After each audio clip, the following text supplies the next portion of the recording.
여호수아 8장 30절부터 35절 읽겠습니다.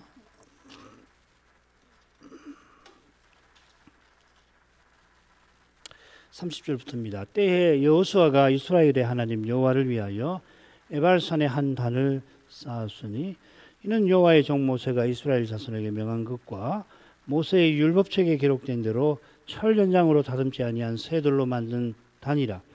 무리가 여호와께 번제와 화목제를 그 위에 들었으며 여호수아가 거기서 모세에 기록한 율법을 이스라엘 자손의 목전에서 그 돌에 기록하며 온 이스라엘과 그 장로들과 유사들과 재판장들과 본토민뿐 아니라 이방인까지 여호와의 언약궤를 맨 레위 사람 제사장들 앞에서 궤의 좌우에 서되 절반은 그리심산 앞에 절반은 에발산 앞에 섰으니 이는 이왕의 여호와의 종 모세가 이스라엘 백성에게 축복하라고 명한 대로 함이라.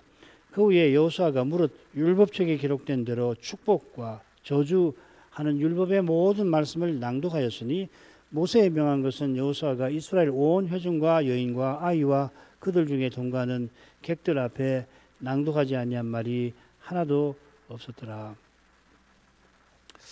이스라엘이 아간의 죄 때문에 아이에서 여호와의 저주 아래 있었는데 마침내 에발산에 이르러서 여호와와 언약을 갱신합니다. 이 언약 갱신이 여호수아서 첫째 대목을 마무리하고 있는데 그만큼 이어지는 이제 둘째 대목에 나오는 가나안 정복 전쟁을 위한 중요한 근거가 됩니다. 줄거리를 간단히 보죠. 셋으로 나눌 수 있습니다. 30절부터 32절.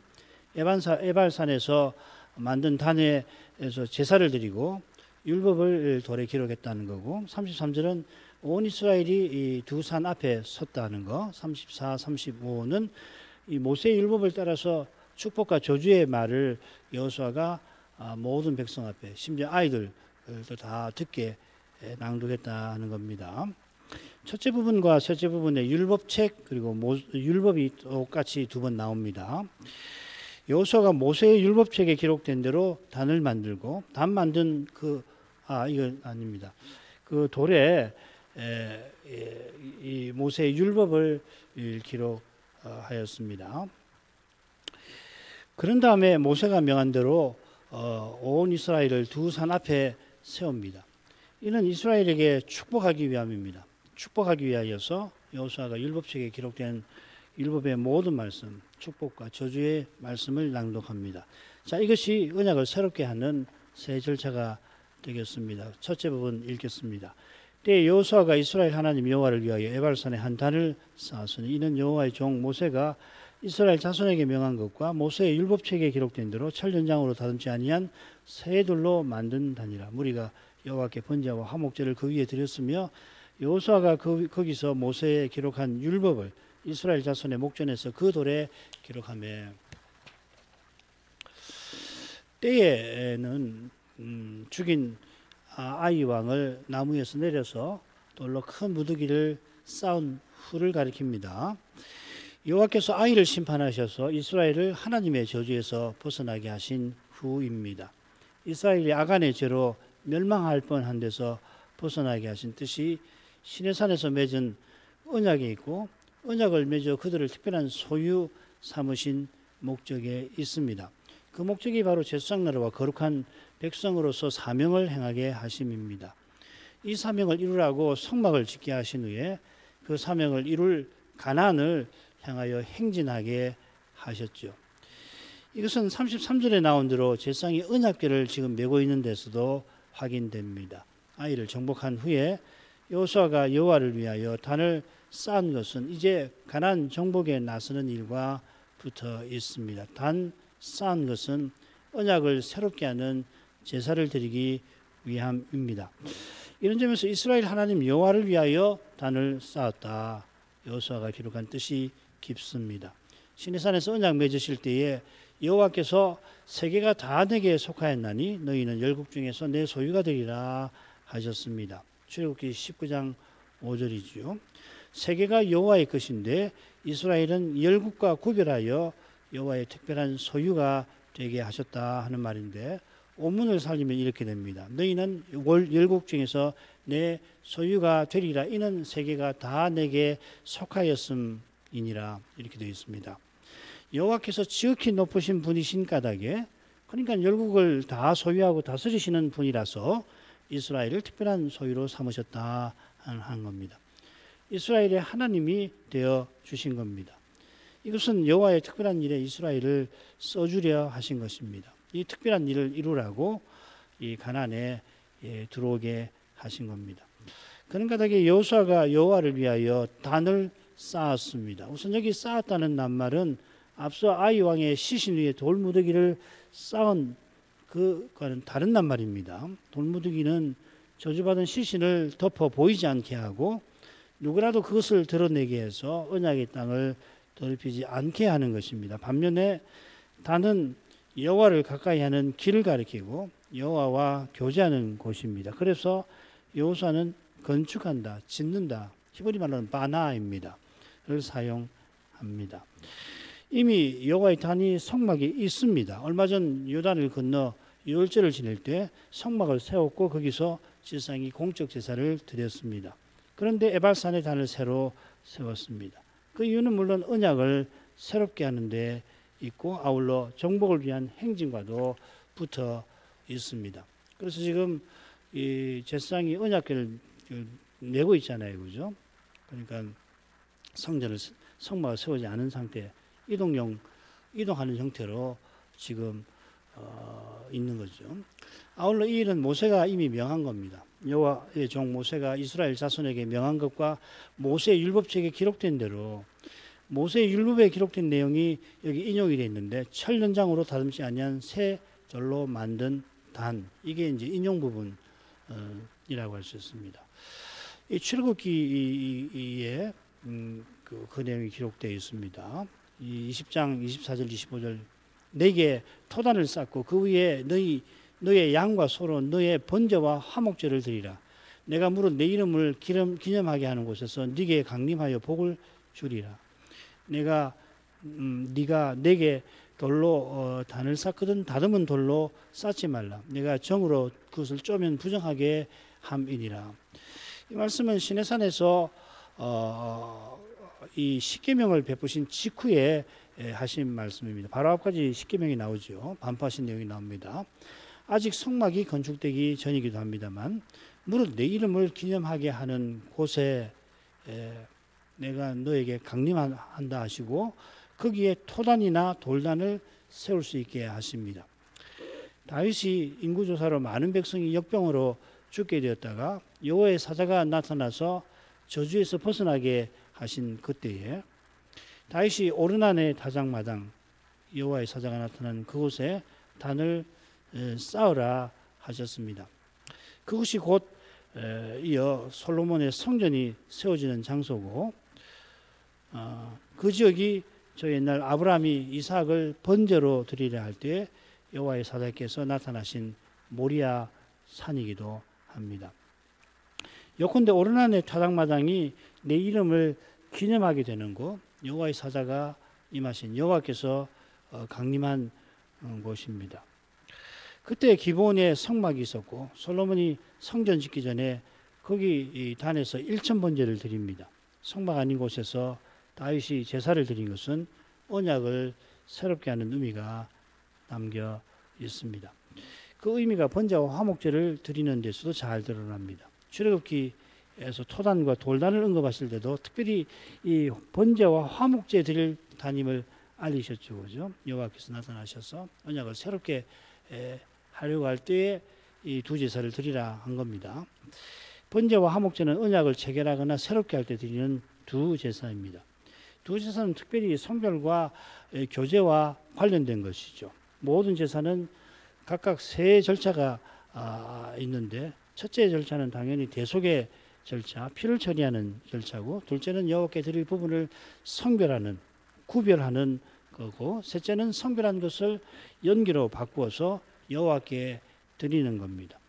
첫째 절차는 두 종류의 죄를 다루는 속죄제와 속건제에서 좀 더 정교하게, 둘째 절차는 가죽을 제한 짐승의 전부를 드리는 번제에서, 셋째 절차는 제사장과 백성에게 응식을 돌려주시는 화목제에서 잘 드러납니다.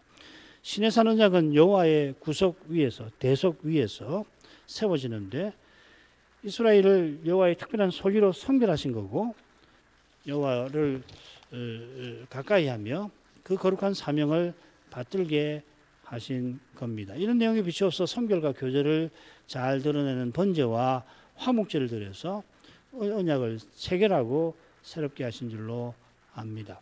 물론 두 제사는 속죄제, 속건제와 마찬가지로 처음에 대속의 절차가 당연히 있죠. 그게 이제 출애굽을 가리키는 거 아닙니까? 출애굽의 은혜를 기념하는 거죠. 아울러 천년장으로 다듬지 아니한 새들로 단을 만들게 하신 것은 인생이 하나님께 나아가는 길을 하나님이 내신다 하는 진리를 담고 있습니다. 이 진리는 느부갓네살 꿈에 나타난 뜨인 돌에서 생생하게 드러납니다. 사람의 손으로 하지 아니하고 뜨인 돌, 사람의 손으로 아니하고 산에서 뜨인 돌 이렇게 표현되어 있죠. 이 뜨인들이 오실 메시아이십니다. 베드로 사도가 부활하신 그리스도를 산돌이라고 부른 것처럼 오신 메시아께서 하나님께 나아가는 길, 곧 하나님을 모신 성전이십니다. 이런 교훈에 비추어서 우상을 사람의 수공물이라 부른 뜻이 잘 드러나죠. 우상도 그렇고 바벨론에 세운 높은 대도 그렇고 사람이 스스로 하늘의 신에게 도달하려고 하는 허망한 짓인 겁니다. 하나님께 이르는 길은 하나님이 친히 내시는데 심지어 하나님께서 세상에 내려오셔서 지극히 낮아지심으로 그 길이 되어주시기까지 하셨습니다. 바로 여기에 언약의 본질이 있습니다. 바울사도가 그리스도께서 하나님과 동등이신데 하나님으로서의 권리를 지극히 낮아지시는 데 쓰셨다 교훈하듯이 빌립보서 2장 6절 이하죠. 언약은 하나님이 그리스도 안에서 실로 낮아지신 거기 있는 겁니다. 그래서 우리가 하나님을 가까이 하는 언약은 하나님과 인생의 관계를 표현하는 거 아닙니까? 이 언약을 일러서 은혜 언약이라고 부르죠. 인생이 죄 없던 태초에 인생과 맺으신 창조 언약도 생명 언약도 역시 하나님이 친히 낮으셔서 인생이 하나님을 즐길 수 있는 길을 내셨습니다. 웨스민스터 신앙고백서 제7장 1절이 바로 이 내용입니다. 하나님과 피조물의 간격이 너무나 커서 사람이 스스로 하나님께 이를 힘도 없을 뿐만 아니라 자격 자체가 우리 안에 있질 않습니다. 이 자격이 바로 의롭다 하심이고 그 힘이 바로 거룩하게 하심입니다. 의롭다 하심이 하나님의 전적인 은혜에 속하듯이 거룩하게 하심, 즉 거룩한 사명 이루는 길도 똑같은 겁니다. 제사는 이 진리를 드러내어 메시아를 바라보게 하는 겁니다. 황소를 수백 마리, 수천 마리, 수만 마리 번제로 드리더라도 이스라엘이 여호와의 거룩한 그 소유, 특별한 소유되는 자격을 그것으로 얻지 못합니다. 그런 자격을 먼저 주신 터에서 번제를 드리라 하셨습니다. 번제 드릴 때에 이스라엘은 죄가 생각나서 번제의 희생물이 가리키는 오신 메시아를 바라봅니다. 메시아께서 세우시는 하나님 나라를 고대하며 주신 사명의 고귀함을 깨닫고 그 사명을 하나님이 친히 이루어 주시기를 바라는 겁니다. 이런 점에서 무리가 번제와 화목제를 드렸다는 번역이 참 좋습니다. 무리라는 말 없습니다. 그냥 대명사로 복수 3격 대명사로 그들이라고 되어 있습니다. 제사장이 제사를 드립니다만 동시에 제사장을 통해서 백성이 드리는 겁니다. 백성이 제사장이 드리는 것을 보면서 제사 드리는 것을 보면서 이제 언약을 새롭게 하는 뜻을 마음에 새기는 겁니다.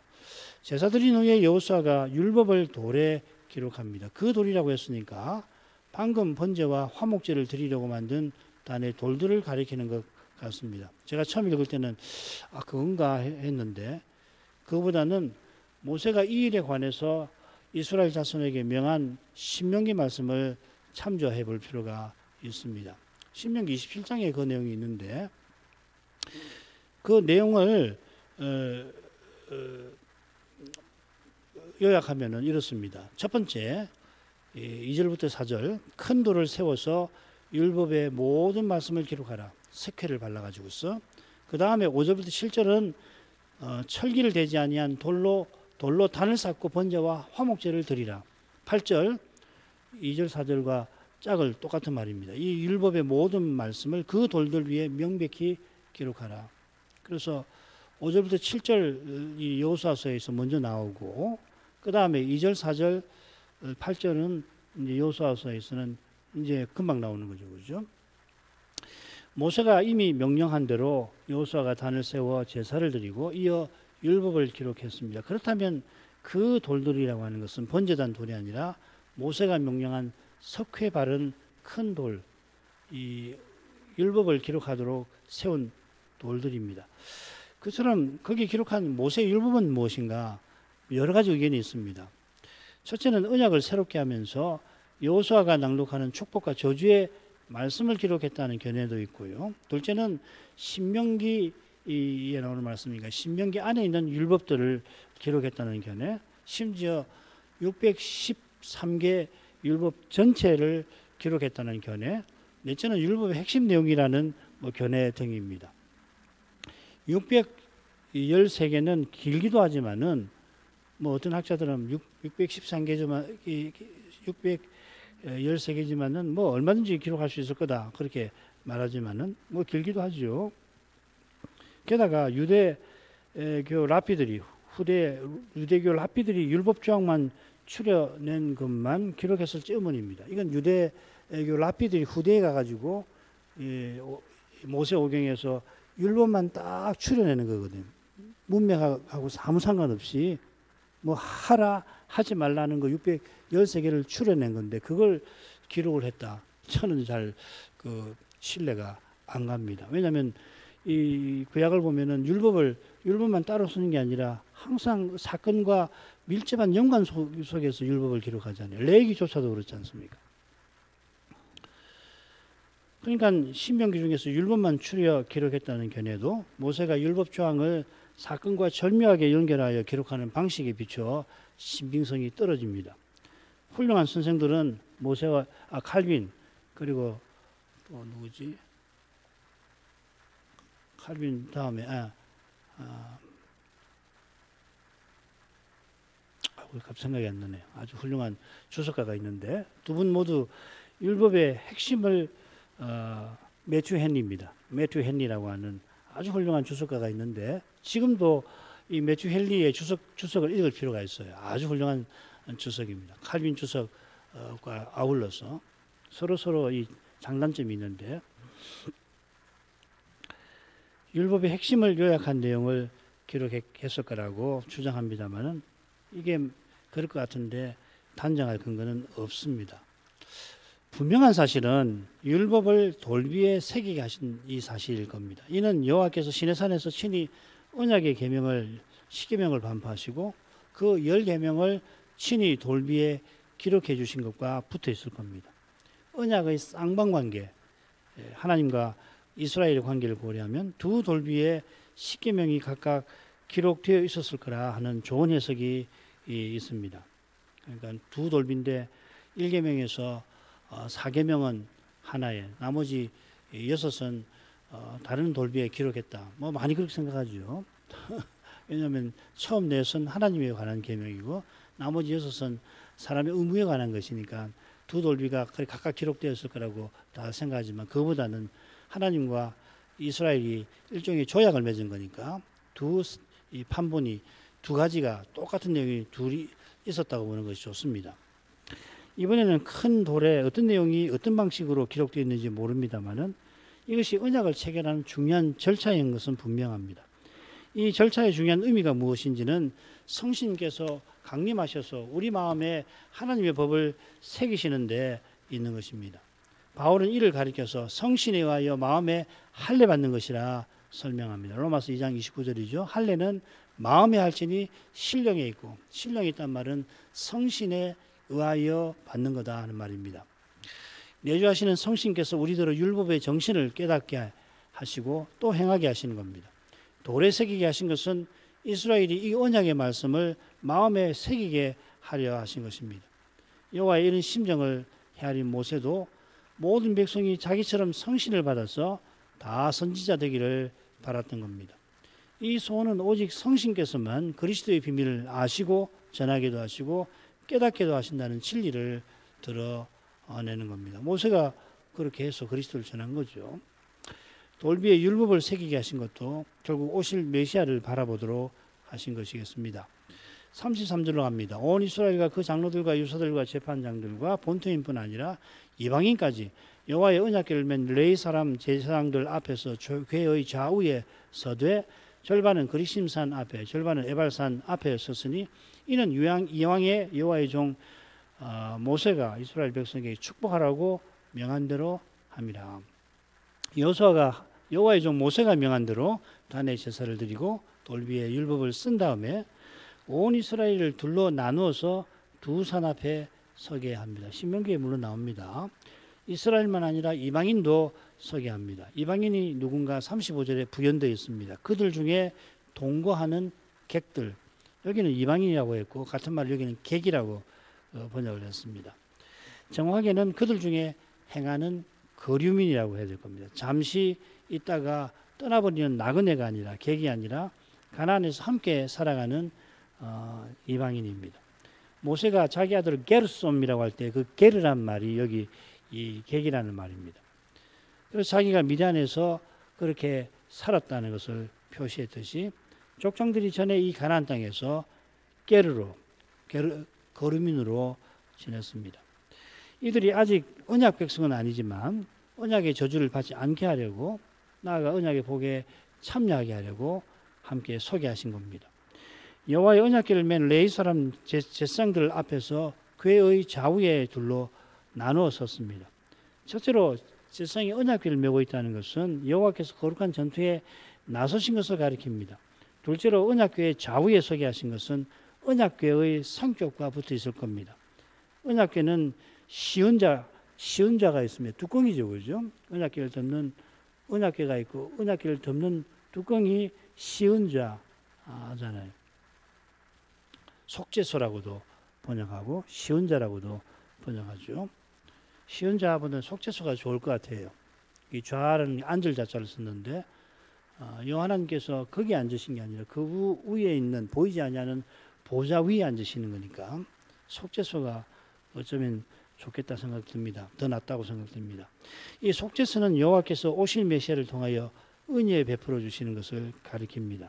아울러 언약궤는 여호와의 발등상인데 이것은 여호와께 순종할 것을 가리키는 거고 만일 순종치 아니하는 원수는 짓밟아 버린다는 그런 뜻이 이 발등상에 암시되어 있는 겁니다. 자, 이것이 셋째 부분에서 여호수아가 낭독하는 축복과 저주의 말씀과 관련되겠죠.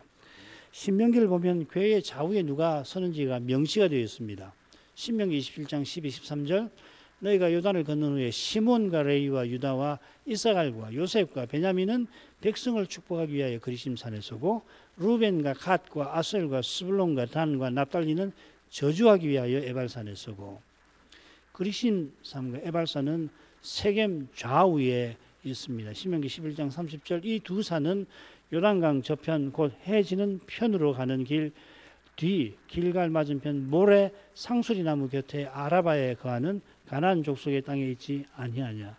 굉장히 내용이 많은데요. 지도 보시면 쉽습니다. 항상 이 지도 이런 지도를 보실 동쪽을 기준 삼아야 됩니다. 해 뜨는 곳에. 왜냐하면 이 성막의 성전의 문이 동쪽이잖아요, 그죠?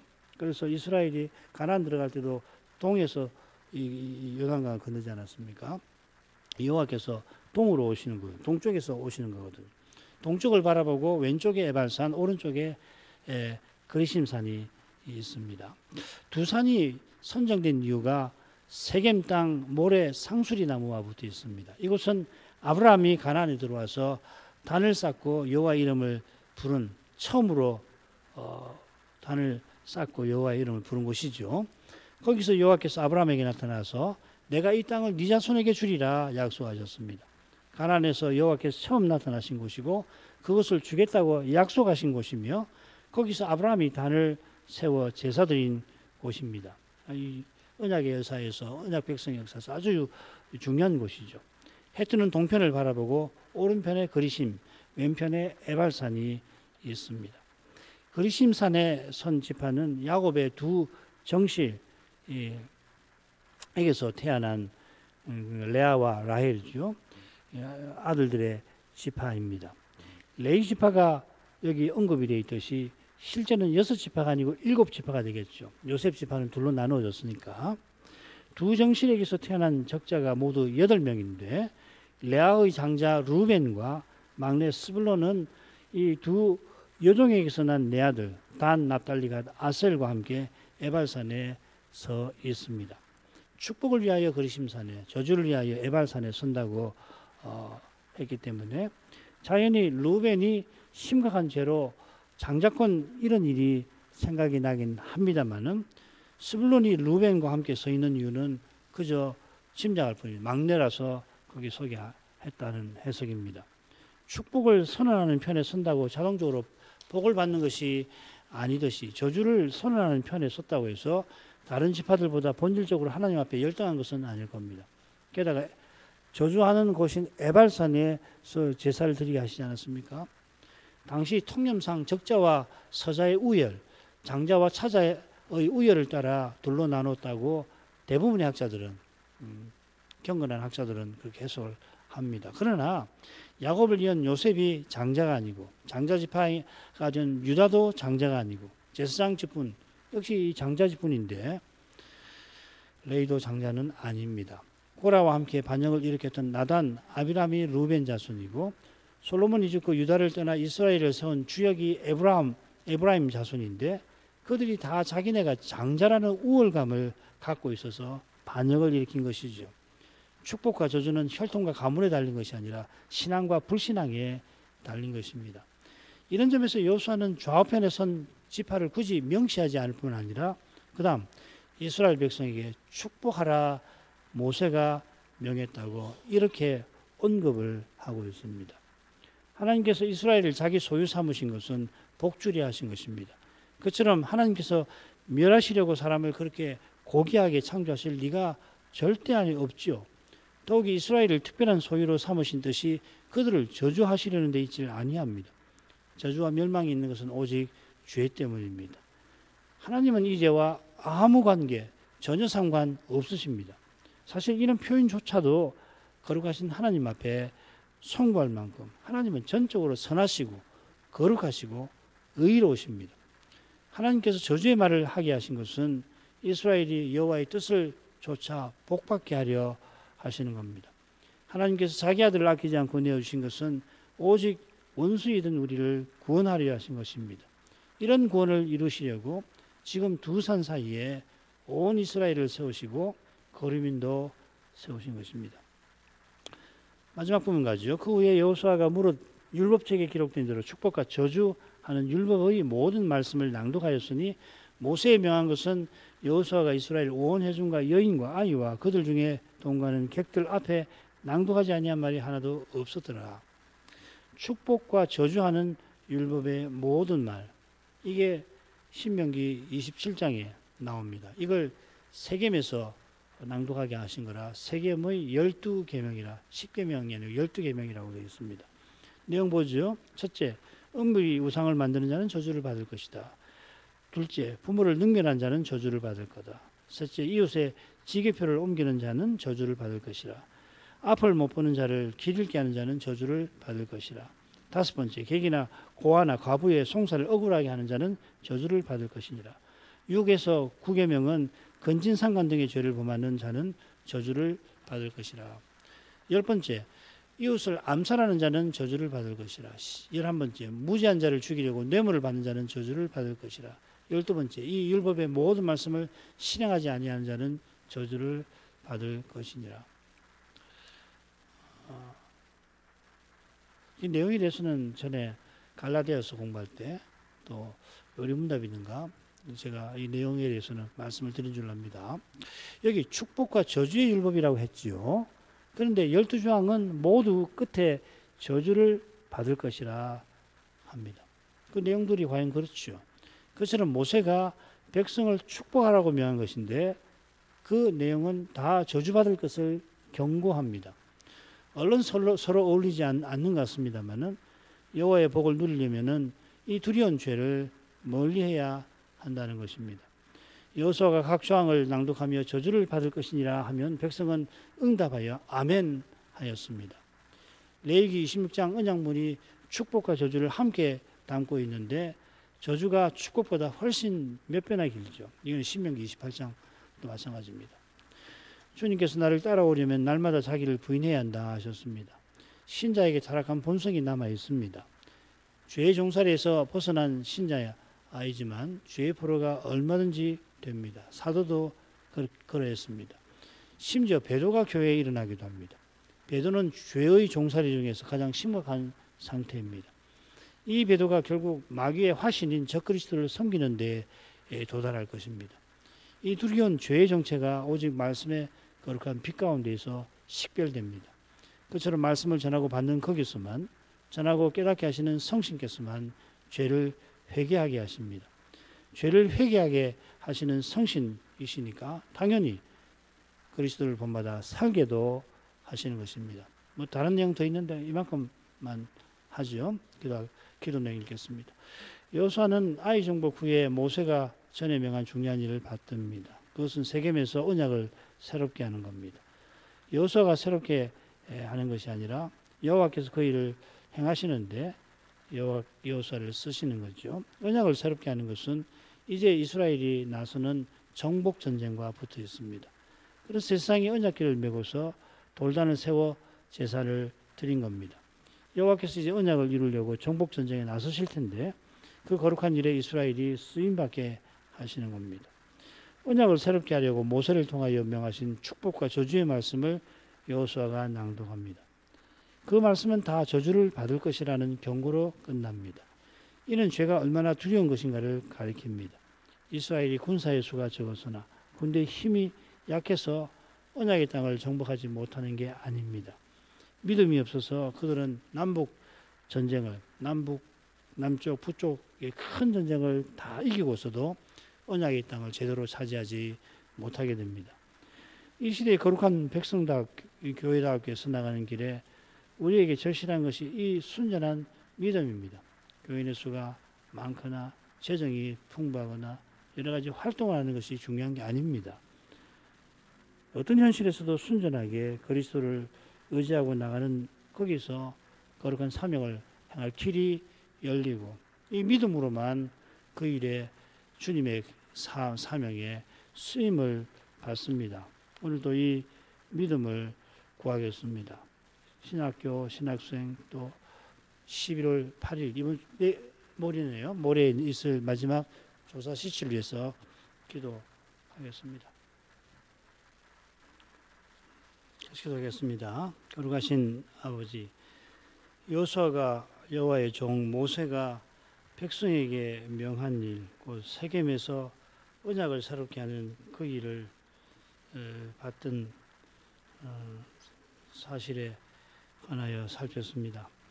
여호와께서 놀라운 기적으로 이스라엘을 요단을 건너게 하시고 그처럼 신비한 역사로 여리고를 무너지게 하신 것처럼 아간의 죄로 이스라엘이 여호와의 저주 아래 떨어진 데서 벗어날 수 있게 하시고 아이를 친히 정복해 주셨습니다. 그처럼 하나님께서 거룩한 사랑과 은혜를 이스라엘에게 베푸신 뜻이 시내산에서 그들과 언약을 맺으신 데서 환히 드러났습니다. 여호와께서 편팔과 강한 손으로 그들을 종되었던 집에서 구출해 주시고 독수리 날개로 업어 시내산에 이끌어서 특별한 소유를 삼으셨습니다. 이제 가나안에 들어와서 세상나라와 거룩한 백성의 사명을 그 땅에서 이루게 하신 것입니다. 이 사명은 아브라함을 가나안에 이끄실 때에 그를 통하여 천하 만민이 복을 얻게 하시는 바로 그 뜻과 붙어 있나이다. 이제 세겜에서 언약을 새롭게 하여 주신 것은 이 사명을 이루도록 그들이 가나안 정복 전쟁에 나서게 하신 것인 줄 압니다. 이런 복을 누리도록 그리신 산과 에발산 앞에 온 이스라엘이 서게 하셨습니다. 그런데 이스라엘을 축복하려고 거기 서게 하시고 여호수아가 축복과 저주의 말씀을 낭독할 때 낭독한 말씀은 다 두려운 경고를 담고 있습니다. 경고한 죄를 짓는 자마다 저주를 받으리라 하시고 거기 응답하여 백성은 매번 12번 아멘 하게 하셨습니다. 가나안을 정복하는 일이나 그 위에 거룩한 사명을 이루는 길에 인생의 죄가 얼마나 무서운 장애가 되는지를 보여주신 줄 압니다. 그러한 죄들은 가나안이 제사장 나라와 거룩한 백성으로 살아가는 삶을 근본적으로 가나안에서 이런 사명을 이루어 나가는 삶을 근본적으로 허무는 것이고, 가나안을 사람 살만한 곳이 아예 되지 못하게 하는 죄들입니다. 우리 주님께서 나를 따라오려거든 날마다 자기를 부인하라 하셨습니다. 날마다 자기를 부인하지 아니하면 얼마나 끔찍한 일이 초래되는지 주님 시대 바리새인들을 책망하신 데서 분명히 보여주셨습니다.